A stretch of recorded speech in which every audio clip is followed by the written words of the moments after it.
ನಾಗರಹಾವಿನಿಂದ ಕಚ್ಚಿಸಿ ಪತ್ನಿಯನ್ನ ಕೊಂದ ಪತಿಗೆ ಕೇರಳ ಸೆಷನ್ಸ್ ನ್ಯಾಯಾಲಯ ಜೀವಾವಧಿ ಶಿಕ್ಷೆಯನ್ನು ನೀಡಿದೆ. ಕಳೆದ ವರ್ಷ ಮೇ ತಿಂಗಳಲ್ಲಿ ಪತ್ನಿ ಉತ್ತಳ ಮಲಗಿದ್ದಾಗ ಕೋಬ್ರಾ ಹಾವಿನಿಂದ ಕಚ್ಚಿಸಿ ಕೊಂದ ಆರೋಪದಲ್ಲಿ ಪತಿ ಸೂರಜ್ ಕುಮಾರ್ನನ್ನ ಅಕ್ಟೋಬರ್ 11ರಂದು ಬಂಧಿಸಲಾಗಿತ್ತು.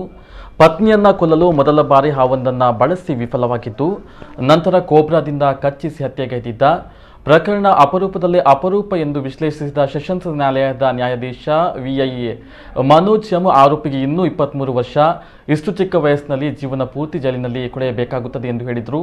ಆರೋಪಿ ಪತ್ನಿಯ ಕೊಲೆಯನ್ನ ಮಾಡಿದ್ದು ಅಲ್ಲದೆ ಸಾಕ್ಷ್ಯ ನಾಶ ಮಾಡಲು ಪ್ರಯತ್ನಿಸಿದ್ದ. ಈ ಹಿನ್ನೆಲೆಯಲ್ಲಿ ವಕೀಲರು ಕೊಲೆ ಮಾಡಿದ್ದಕ್ಕಾಗಿ 10 ವರ್ಷ ಹಾಗೂ ಸಾಕ್ಷ್ಯ ನಾಶ ಮಾಡಲು ಯತ್ನಿಸಿದ್ದಕ್ಕಾಗಿ 7 ವರ್ಷ ಶಿಕ್ಷೆಯನ್ನು ವಿಧಿಸಬೇಕು ಎಂದು ವಾದಿಸಿದರು. ವಾದ ಪ್ರತಿವಾದ ಆಲಿಸಿದ ನ್ಯಾಯಾಲಯ ಆರೋಪಿಗೆ ಜೀವಾವಧಿ ಶಿಕ್ಷೆಯನ್ನು ವಿಧಿಸಿ ಆದೇಶವನ್ನು ಹೊರಡಿಸಿದೆ.